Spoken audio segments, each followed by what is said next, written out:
Hello and welcome to For Further Review. I'm Lisa Trail, Director of Communications for Murfreesboro City Schools, and today I have as my guest Mr. Greg Lyles, who is over our Community Outreach Program. So welcome, Greg. Thank you.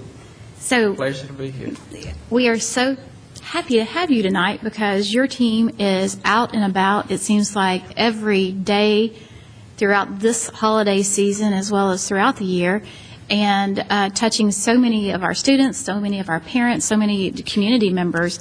And that's a huge thing for you guys, is really pulling in those community partners. So can you give us just like a little example of what your team does? Well, first of all, there are 3 full-time employees of our team. We have 2 of our employees that work with our Hispanic student population. They translate at IEP meetings, parent conferences. They translate documents that we send home with our children so that it's in the native language of our Hispanic children. We also have one coordinator who is part-time, works with our Arabic families. She does the same kind of thing with those families. And we have one coordinator that works with our Franklin Heights Family Resource Center. And all 4 of our coordinators cover all 12 of our schools. And sometimes they overlap in some of their responsibilities, but we do cover all 12 of our schools, working with parents on parenting programs, connecting the parents with community resources when there is a need.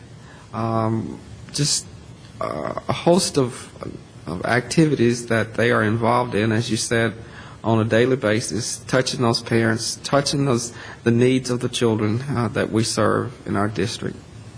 So the community resources come together on a regular basis, it seems like. We have community partners that bring their special area to us. They reach out to us, we reach out to them. Some of the things that are larger, that maybe get a lot of attention, are the community outreach events that you do. And I know those happen throughout the year. Some of the things that maybe the public doesn't see are those small things that we do in individual, or your team does in the individual schools, like the parent coffees. So kind of talk about a parent coffee and what that brings to the table and how that helps. Many of our schools have a monthly parent coffee. When parents drop students off in the morning, there is coffee, donuts, and there's a place in the building, usually a cafeteria, where the principal, assistant principal, our outreach coordinator meet with the parents, talk about current issues, questions, concerns that the parents may have at that time. And then we also take advantage of that time to provide, I guess, mini parenting sessions on some occasions. But our team, as you said, do a lot of things that the public may not necessarily see. There's a need maybe for a home visit. We don't do as many of those as we used to, because now we have the social workers. But occasionally there's opportunity for us to do those. When a parent needs particular resources, or our team works behind the scenes to provide those for the parents and families in our district. Okay.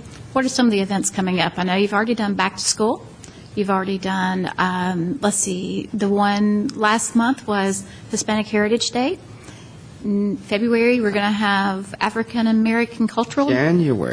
We're going to do it at the end of January. First in January, we are working with the Discovery Center on activities on Martin Luther King's Day. That's January 19th. We also, coming in January 29th, is our community-wide African American celebration that's going to be at Patterson Center. So we're partnering with Parks and Recs in that endeavor. There will be a speaker, there will be displays of native art work, there will be samplings of food that's common to the African American culture, and entertainment, speaker, and I'm proud to say that our speaker for that event has been confirmed. State Representative Brenda Gilmore will be our speaker for that event on January 29th, Patterson Center. Doors open at 4, with displays, sampling of food, and then our program starts at 6. And there's always lots of artwork and things that you can purchase that night. It's a wonderful event. The holidays, we've had a lot of phone calls, I know you have, over the past few weeks, of people wanting to give back, making sure that there are gifts for children, and we've had a lot of success.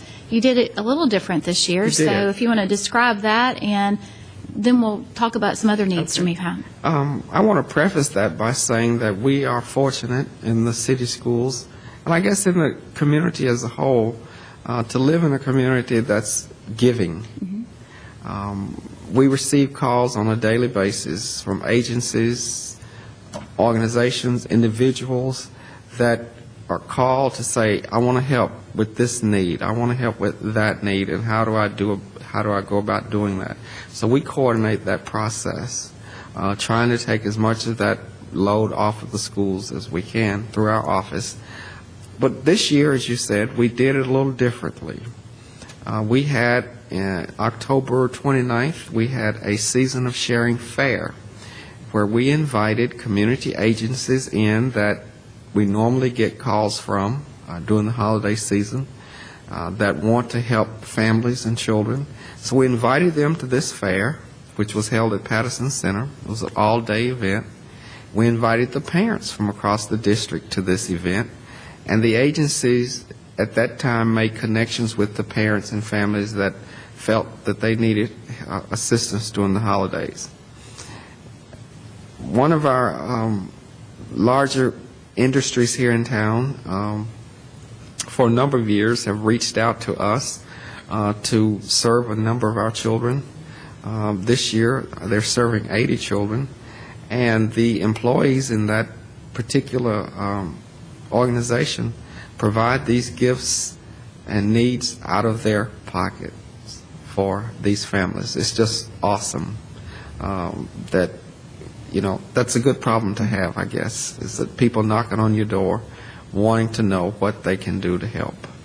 That's exactly right. I mean, we've had lots of Thanksgiving lunches over the past few weeks from people who have provided it, as well as our own nutrition services.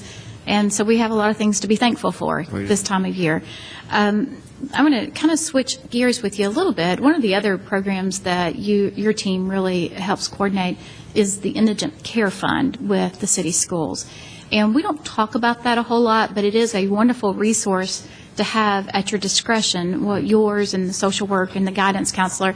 So if you had a need right now, we were talking earlier, that's probably the need you see, is that the Indigent Care Fund is getting a little low. So can you kind of describe what's going on with that, what it's for, how you access it, and what the need looks like?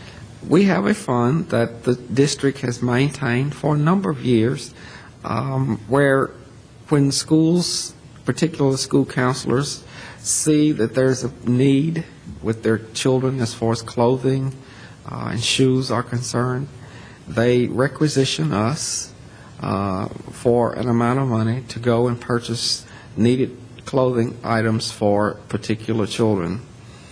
That fund strictly depends on donations. I looked at the numbers today. Since the beginning of school, we have purchased clothing for over 100 kids this year. And as you said, that fund tends to be depleted.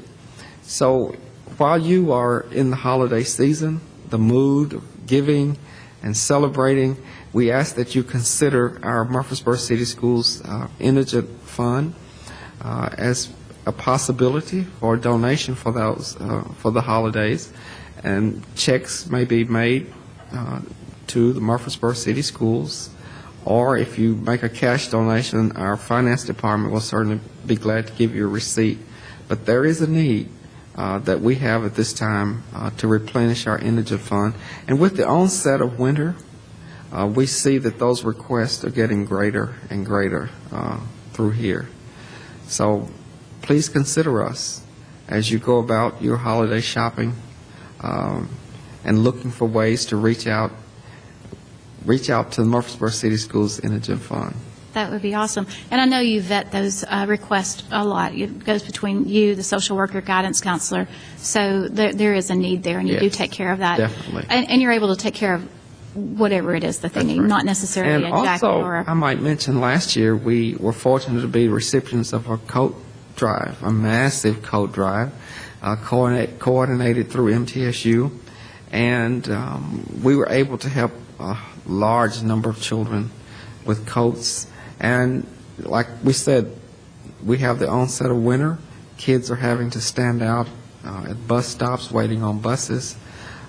So if you would like to donate a gently used or new coat in a child's size, we'll be happy to accept those donations at our district office. And I know MTSU is planning on doing that same coat drive. They Great. just called me today about it. So Wow. that will be announced in the near future. So that would be an awesome way if you want to support MTSU and Murfreesboro City Schools.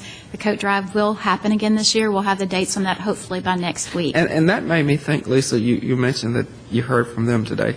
And that's, I guess, one of the exciting parts of our job with the outreach team. I promise you, on a daily basis, we get calls that say, hey, can we do this? We want to do this for your children and your families. And that makes for a very pleasant type of atmosphere, I guess. And to know that you are reaching out to helping these kids beyond the classroom. You know, we don't mostly think about helping kids with academics, but their needs go beyond the classroom.